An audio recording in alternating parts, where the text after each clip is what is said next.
Good morning everyone. आज हम लोग शुरू करने जा रहे हैं बायोकेमिस्ट्री का एक टॉपिक है ड्राई मैटर, जिसकी हम बात करेंगे शुष्क पदार्थ किस चीज़ का बना होता है। ये वो देख लें किस किस चीज़ का बना हुआ है, वो देखेंगे हम लोग। तो ये जो शुष्क पदार्थ है, जब हम पानी को रिमूव कर देंगे लिविंग ऑर्गेनिज्म से, लिविंग सिस्टम में से, तो वो जितना भी मैटर रह जाएगा वो सारा का सारा ड्राई मैटर है। तो ड्राई मैटर हम कह सकते हैं दो चीज़ों का बना हुआ है, ऑर्गेनिक मैटर और इनऑर्गेनिक मैटर का। अब हम पहले देखें कि ऑर्गेनिक मैटर क्या है। ऑर्गेनिक मैटर में हम लोग बात करेंगे कार्बन कंपाउंड्स की, जो हाई क्वांटिटी में है, बहुत ज़्यादा मात्रा में है comparison to inorganic matter. Organic matters जो हैं जल्दी इजीली बर्न हो जाते हैं जब हम ड्राई मैटर को बर्न करेंगे। They form the plant cell and found in soluble form. ये प्लांट सेल में मिलते हैं और सॉल्यूबल घुलनशील अवस्था में है। ये एनर्जी का स्रोत है। ऑर्गेनिक मैटर जितना भी है वो एनर्जी का स्रोत है। तो अब हम बात करेंगे कि आगे ऑर्गेनिक मैटर्स हम लोग जो स्टडी करने जा रहे हैं वो क्या है। फर्स्ट जो हम ऑर्गेनिक मैटर पढ़ने जा रहे हैं वो है कार्बोहाइड्रेट्स। कार्बोहाइड्रेट्स के बारे में हम बात कर लें कि ये जो है जीवित में पाया जाएगा। जितने भी जीवित लोग हैं उनमें एक जो है समूह है पाया जाने वाला, जिनको हम कार्बोहाइड्रेट कह रहे हैं। कार्बोहाइड्रेट जो है कार्बन हाइड्रोजन ऑक्सीजन एलिमेंट से मिलकर बना हुआ है। इसमें हाइड्रोजन ऑक्सीजन की जो रेशियो है 1:2 में है। इसका जो जनरल फॉर्मूला है CxH2O(Y). हाइड्रेट्स ऑफ कार्बन भी कहते हैं इसे। They perform various function in livings. Livings में वेरियस फंक्शन परफॉर्म करते हैं, तरह तरह के कार्य करते हैं। Formation of cell wall. Cell wall कैसी, ये जो है कोशिका भित्ति बनाने का काम करेंगे। और कोशिका द्रव्य, कोशिका में संचय पदार्थ जो हैं वो ज्यादातर कार्बोहाइड्रेट्स रहते हैं, जहां पर ये मुख्यतः पाए जाते हैं। They are found in soluble and non soluble form. घुलनशील और अघुलनशील दोनों अवस्थाओं में मिलेंगे ये। एंड प्रोडक्ट्स हैं फोटोसिंथेसिस का, प्रकाश संश्लेषण वाली जो क्रियाएं होती हैं उसका आखिरी में बनने वाला जो पदार्थ है, जो सब्सटेंस बनेगा, वो कार्बोहाइड्रेट्स होगा। जो प्रकाश संश्लेषण किसमें होता है? सनलाइट में होता है, सूर्य की उपस्थिति में होता है। ठीक है। तो एनर्जी जो यूज है और कन्वर्टेड हो रही है वो क्या हो रही है? एक्चुअल में एनर्जी जो फोटोसिंथेसिस में हम यूज कर रहे हैं वो सनलाइट की एनर्जी है, और वो कन्वर्ट किस में हो रही है? केमिकल एनर्जी में। एग्जाम्पल क्या है कार्बोहाइड्रेट्स के? शुगर है, स्टार्च है, ग्लाइकोजन है, पैक्टिन, गम, रेजिन और काइटिन। मेटाबॉलिक प्रोसेस क्या है? इन मेटाबॉलिक प्रोसेस में शुगर, स्टार्च, ग्लाइकोजन जो है इनकी इंपॉर्टेंट प्लेस है, एक महत्वपूर्ण जगह है। एनिमल्स में क्या है? ये एक तरह का क्या हो रहा है? एनिमल्स में स्टोर इन ग्लाइकोजन। एनिमल्स में ग्लाइकोजन के रूप में ये स्टोर रहता है। प्लांट्स में कैसे है? Carbohydrates are stored as sugar and starch. Carbohydrates को क्लासिफाई कर रहे हैं हम लोग important role in metabolic process के बेस पे, शुगर और नॉन शुगर, मीठे और शर्करा और अशर्करा। जो शर्करा है हम उसी की बात करेंगे मुख्यतः इसमें, कि जो मीठी है, स्वाद में घुलनशील है पानी में, उसको हम दो में बांट रहे हैं, मोनोसेक्राइड और ओलिगोसेक्राइड में। मोनोसेक्राइड जो है वो सिंपल शुगर है, ओलिगोसेक्राइड्स कॉम्प्लेक्स शुगर है, जटिल शर्करा है। मोनोसेक्राइड्स को फिर बांटा गया है पेंटोज में और हेक्सोज में। ठीक है, जहां पे 5 कार्बन शुगर है और 6 कार्बन शुगर है। ओलिगोसेक्राइड्स जो है इनको, क्योंकि जटिल शर्करा है, जब इसको तोड़ने का प्रयास करेंगे तो जो सरल शर्करा बनेगी, सिंपल मोनोसेक्राइड्स हमें मिलेंगी। और हम ये भी कह सकते हैं कि सरल शर्करा की 2-3 इकाइयों, 2 या 2 से ज्यादा इकाइयों को जोड़ने पर जटिल शर्करा ओलिगोसेक्राइड हमें मिलेगी। ये उसी में देखिए एग्जाम्पल दिया है राइबोस, डीऑक्सीराइबोस। ये जो कंपोनेंट्स हैं डीएनए एंड आरएनए के हैं। डीएनए में क्या मिलेगा? राइबोस, और आरएनए में मिलेगा डीऑक्सीराइबोस। एग्जाम्पल देखिए ग्लूकोज, फ्रक्टोज, मैनोज, गैलेक्टोज। ये क्या है? हेक्सोज शुगर है, 6 कार्बन शुगर है। ग्लूकोज जो है वो ज्यादातर लिविंग सेल्स में मिलती है, जीवित कोशिकाओं में मिलेगी ये, और इम्पोर्टेंट रोल प्ले करती है सभी क्रियाओं में है जो हमारे अंदर जीवित में हो रही है। सुक्रोज जो है वो शुगर केन में पाया जाता है और बीट रूट चुकंदर में। प्लांट्स जो है हाइड्रोलाइसिस करेंगे कार्बोहाइड्रेट का तो क्या देंगे, माल्टोज देंगे। ये बात ध्यान रखने वाली है। स्टार्च का जैसे ही हाइड्रोलाइसिस होगा तो माल्टोज मिलेगा, इसीलिए माल्टोज जो है वो जर्मिनेटिंग सीड्स में मिलता है। छोटे छोटे जो सीड्स हैं जब वो जर्मिनेट करने की कोशिश करते हैं तो उनके अंदर जो स्टोर स्टार्च है वो कन्वर्ट हो जाता है माल्टोज में। अब हम बात करें नॉन शुगर्स की, पॉलीसेक्राइड्स की, अशर्करा की बात कर रहे हैं, जो शर्करा नहीं है, मीठी नहीं है, जो घुलनशील नहीं है। ये क्या है, 2 या 2 से ज्यादा मोनोसेक्राइड यूनिट की मिलकर बनी है। अगर सेम यूनिट्स हैं तो होमोपॉलीसेक्राइड कह रहे हैं, और अगर भिन्न भिन्न मोनोसेक्राइड यूनिट्स हैं तो हेट्रोपॉलीसेक्राइड कह रहे हैं।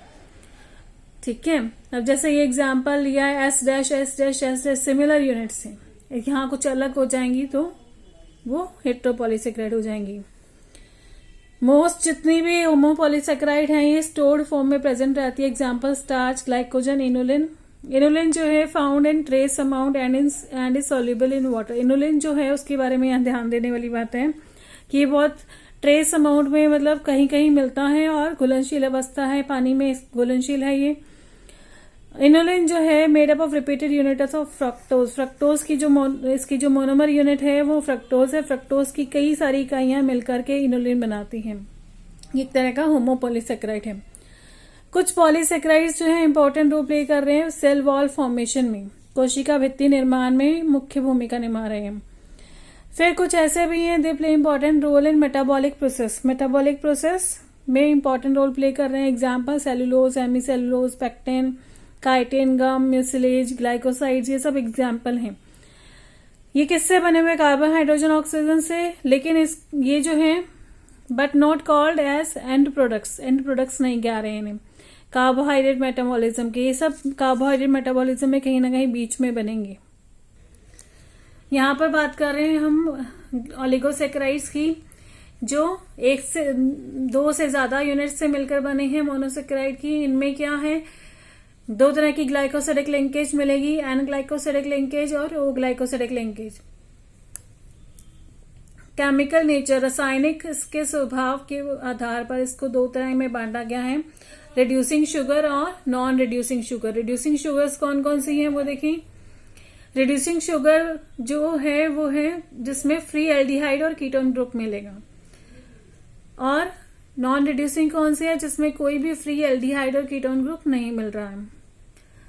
रिड्यूसिंग शुगर्स को रिड्यूस किया जा सकता है by Fehling solution ammoniacal silver nitrate गर्म करने पर, और जबकि जो नॉन रिड्यूसिंग शुगर है इनको कभी भी रिड्यूस नहीं किया जा सकता। एग्जाम्पल रिड्यूसिंग शुगर के glucose, fructose, maltose, lactose. Non reducing के सुक्रोज है और रेफिनोज है। नेक्स्ट देखिए हम लोग जनरल प्रॉपर्टीज, मोनोसेक्राइड की जनरल प्रॉपर्टीज क्या है, सामान्य गुण क्या हैं। तो ये फिजिकल प्रॉपर्टीज देख रहे हैं। सबसे पहले कलरलेस है, उसका कोई रंग नहीं होता, क्रिस्टलाइन है, इस छोटे छोटे क्रिस्टल्स बन सकते हैं इसके, सॉलिड है, ठोस, neutral, sweet and taste. Solubility क्या है इसकी, घुलनशीलता कहाँ, इसका कैसे देखेंगे, पानी में सबसे ज्यादा घुलनशील है, फिर उसके बाद अल्कोहल में, फिर ईथर में, फिर बेंजीन में। They are light sensitive, light प्रकाश संवेदी हैं। ठीक है, लाइट जहां पे भी आएगी तो ये वहां पर जो है रिएक्ट करेंगे। They are natural light reactive, monosaccharides जो है लाइट की तरफ रिएक्ट करेंगे, यानी कि वो अपनी कोई रोटेशन चेंज करेंगे या कुछ आइसोमर्स बनाएंगे। ठीक है, they all contain mutarotation property, इसी वजह से इनमें क्या है, म्यूटा रोटेशन प्रॉपर्टी भी है। कैरमलाइज इजिली ऑन हीटिंग, गर्म करने पर कैरामल बना लेते हैं, भूरा रंग का पदार्थ बना लेते हैं। केमिकल प्रॉपर्टीज देखिए मोनोसेक्राइड्स की। मोनोसेक्राइड्स जनरली अगर केमिकल उस पे बोले हम लोग बात करें तो ये पॉलीहाइड्रोक्सी एल्डिहाइड है, या फिर इनको पॉलीहाइड्रोक्सी कीटोन कहेंगे केमिकल बेसिस पे। हम केमिस्ट्री पॉइंट ऑफ व्यू से बात कर रहे हैं। तो केमिकल नेचर जो है सिमिलर टू एल्डिहाइड और कीटोन, क्योंकि इसमें एल्डिहाइड ग्रुप है और कीटोन ग्रुप है, तो हम कह सकते हैं कि इसका जो केमिकल नेचर है वो एल्डिहाइड और कीटोन से मिलता जुलता होगा। फिर हम रिडक्शन की बात कर लें कि रिडक्शन जो है वो एल्कलाइन रिड्यूसिंग एजेंट जो है मोनोसेक्राइड्स के लिए है। एग्जाम्पल अमेलगम जो NaHG है, ये क्या कर रहा है, ये देगा पॉलीहाइड्रोक्सी अल्कोहल देगा। जैसे यहाँ हमारे पास ग्लूकोज का मॉलिक्यूल है, इसको रिड्यूस करेंगे इन द प्रेजेंस ऑफ अमेलगम, तो यहाँ पर हमारे पास जो है अल्कोहल आएगा जिसका नाम है सॉर्बिटोल। फिर हमारे पास है फ्रक्टोज का एग्जाम्पल। फ्रक्टोज को भी रिड्यूस किया सोडियम अमलगम में, फ्रक्टोज को रिड्यूस करेंगे सोडियम अमलगम की प्रेजेंस में, तो हमारे पास जो आएगा डी सॉर्बिटोल आएगा प्लस डी मैनिटोल आएगा। दोनों की स्ट्रक्चर्स में सिर्फ ओरिएंटेशन का डिफरेंस है, ठीक है। फिर हम बात करें ऑक्सीडेशन की, अभी हमने बात की थी रिडक्शन की। ऑक्सीडेशन देखिए, compounds form depend upon the nature of oxidising agent. Oxidising agent कैसा होगा उसके बेसिस पे ही कंपाउंड्स बनेंगे। तो सबसे पहले एल्डोज का ऑक्सीडेशन कर लेते हैं वीक ऑक्सीडाइजिंग एजेंट से यूज करके, जो कि हम एग्जांपल ले रहे हैं वीक ऑक्सीडाइजिंग एजेंट कौन कौन से, basic copper sulphate, sodium hydroxide, silver oxide और ब्रोमीन वाटर। इन सब से अगर रिएक्शन करवाएंगे ये वीक ऑक्सीडाइजिंग एजेंट है तो हमें क्या मिलेगा, मोनोबेसिक एसिड मिलेगा। ग्लूकोज का एग्जाम्पल दिया हुआ है यहाँ पर, ऑक्सीडाइज करेंगे इन the presence of silver oxide ले सकते हैं हम लोग, ग्लूकोनिक एसिड बन रहा है यहाँ पर। यहाँ देखिए हम जो है स्ट्रॉन्ग ऑक्सीडाइजिंग एजेंट से जो है इसको ऑक्सीडाइज करवा रहे हैं, तो यहाँ पर जो स्ट्रॉन्ग ऑक्सीडाइजिंग एजेंट यूज कर रहे हैं HNO3 यूज की जा रहा है, नाइट्रिक एसिड, जिससे कि हमें डाइबेसिक एसिड मिलेगा। ग्लूकोज लिया है, ऑक्सीडाइज कर रहे हैं in the presence of concentrated HNO3, 2 molecules of saccharic acid, ठीक है, एल्डिहाइड ग्रुप की रिएक्शन है, ठीक, और 2 molecules of water. Oxidation of ketose की ऑक्सीडेशन की बात करें तो गिव सिंपल एसिड्स देंगे ये, और ये वीक ऑक्सीडाइजिंग एजेंट से ऑक्सीडाइज नहीं हो रहे हैं। Strong oxidising agent concentrated HNO3 use करना पड़ेगा हमें। फ्रक्टोज के केस में देखिए कंसंट्रेटेड HNO3 ऑक्सीडाइज कर रहे हैं इसको, तो tartaric acid, try hydroxy glutaric acid और ग्लाइकोलिक एसिड ये फॉर्म होगा। इससे ये पता चल रहा है जो जितने भी मैंने ऊपर रिएक्शंस किए हैं कि मोनोसेक्राइड्स जितने भी हैं उनमें कीटोनिक और एल्डोनिक ग्रुप प्रेजेंट है। अब हम देखेंगे रिड्यूसिंग प्रॉपर्टीज कौन कौन सी हैं इसमें। बेनेडिक्ट सॉल्यूशन और फेलिंग सॉल्यूशन को जब हम रिएक्ट करवा रहे हैं तो कॉपर हाइड्रोक्साइड और सोडियम सल्फेट फॉर्म कर रहा है, और फेलिंग सॉल्यूशन की फेलिंग सॉल्यूशन जो है उससे रिएक्शन करवा रहे हैं। सबसे पहले Fehling solution is formed from copper sulphate, sodium hydroxide and sodium potassium tartrate. Copper sulphate sodium hydroxide copper hydroxide बनाएगा और सोडियम सल्फेट बनाएगा।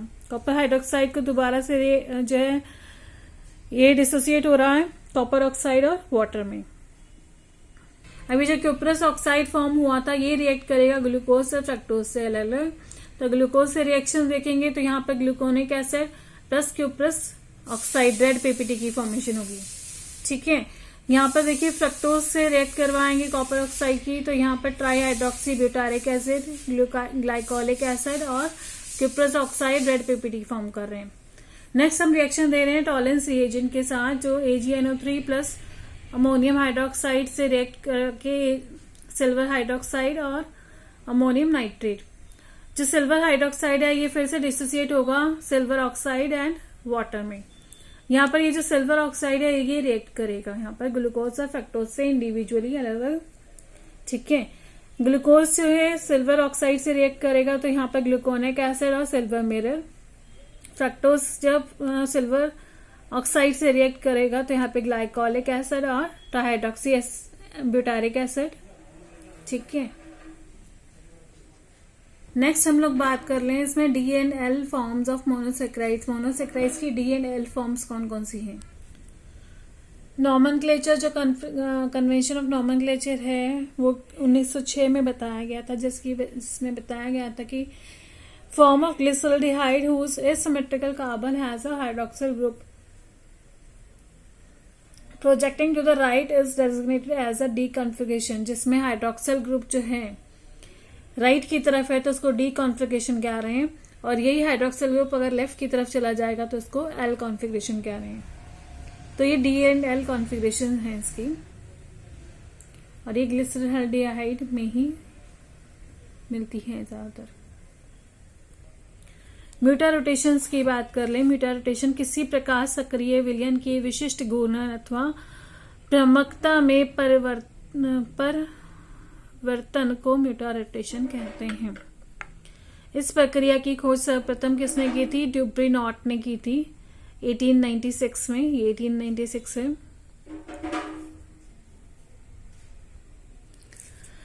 यहाँ पर जो है अल्फा डी ग्लूकोज जो है, जनरली ग्लूकोज की जो है वो ली जाती है सॉल्यूशन, ग्लूकोज का सॉल्यूशन लिया गया है और इसकी राइट हैंड और लेफ्ट साइड जो है रोटेशंस चेक की जाती हैं। जब इसके ऊपर लाइट डाली जाएगी तो ग्लूकोज का कुछ सॉल्यूशन अल्फा डी ग्लूकोज में कन्वर्ट हो जाता है, कुछ सॉल्यूशन बीटा डी ग्लूकोज में कन्वर्ट हो जाता है। 37% जो विलयन है वो अल्फा डी ग्लूकोज में बन जाएगा और 63% जो है वो बीटा डी ग्लूकोज में बन जाएगा।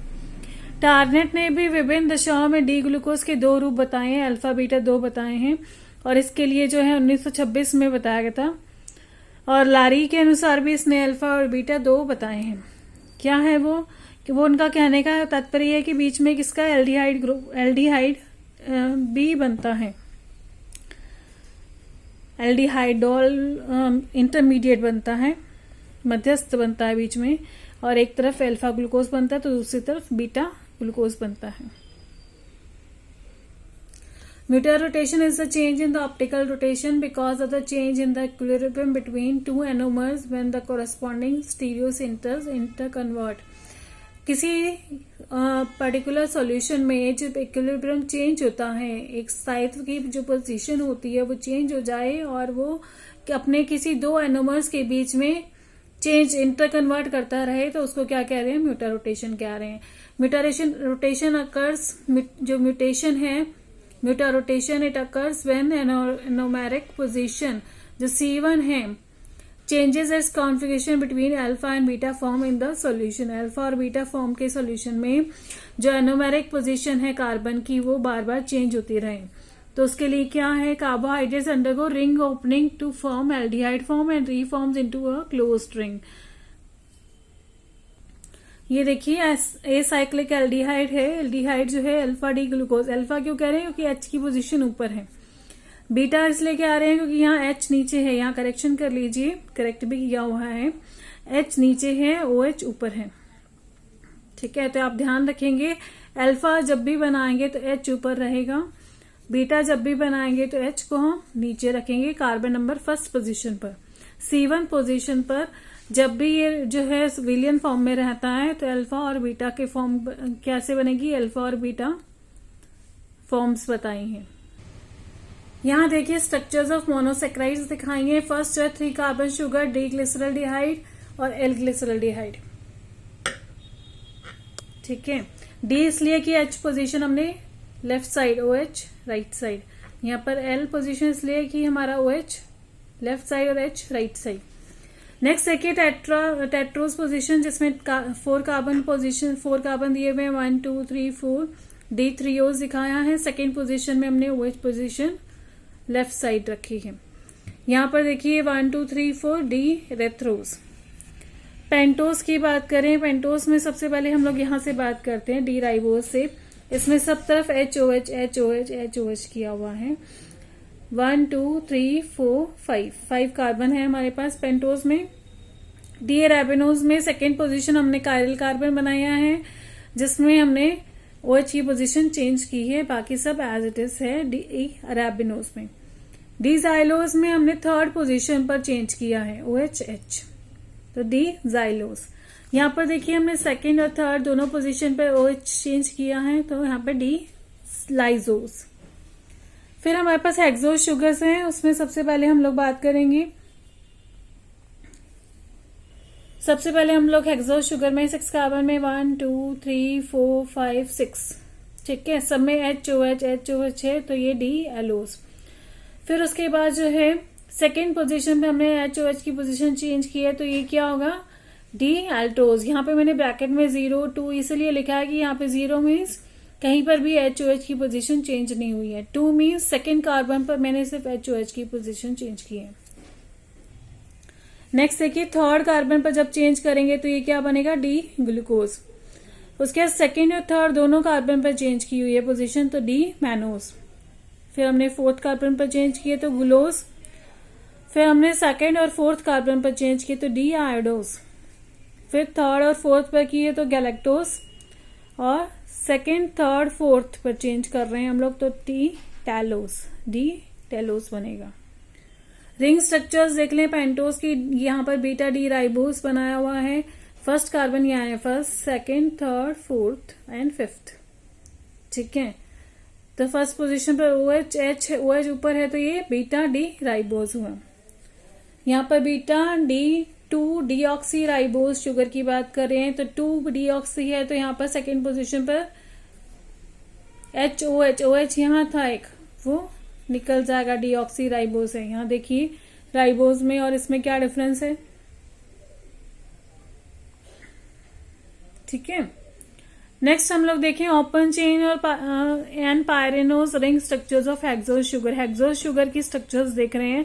ये हमारे पास एक ग्लूकोज का मॉलिक्यूल है, 1 2 3 4 5 6 ग्लूकोज। ये यहाँ पर देखिए अभी रिंग स्ट्रक्चर कंप्लीट नहीं हुई है, हमने क्या किया, 1st और 5th के साथ बॉन्ड बनाना है। ठीक है, 6th जो है ऊपर जाएगा, यहाँ पर सिर्फ एक ऑक्सीजन से बॉन्ड बनेगा। ठीक है, यहाँ पर देखिए अल्फा स्ट्रक्चर बन जाएगी जब H ऊपर आएगा, बीटा स्ट्रक्चर बन जाएगी जब H नीचे की तरफ आ जाएगा।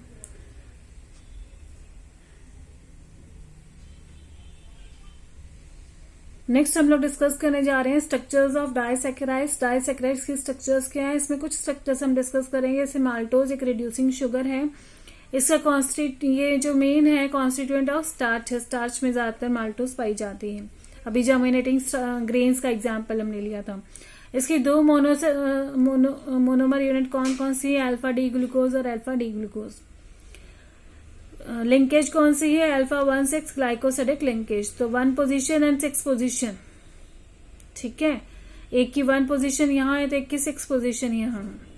तो नंबरिंग देख लीजिए, 1 2 3 4 5 6। ठीक है, यहां पर देख लीजिए ये अल्फा 1,4 होनी चाहिए। एक मिनट, अल्फा 1,4 ग्लाइकोसिडिक लिंकेज है दोनों में। लैक्टोज में बात करें, ये मिल्क और डेयरी प्रोडक्ट्स में मिलता है, रिड्यूसिंग शुगर है। दोनों मोनोमर यूनिट्स कौन सी हैं, बीटा डी गैलेक्टोज और अल्फा डी ग्लूकोज, दोनों के बीच में बॉन्ड। नेक्स्ट हम लोग बात करें सुक्रोज की, कॉन्स्टिट्यूएंट है फ्रूट्स में, वेजिटेबल्स में और स्वीटनर है। नॉन रिड्यूसिंग शुगर है, अल्फा डी ग्लूकोज और बीटा डी फ्रक्टोज में बना हुआ है बॉन्ड।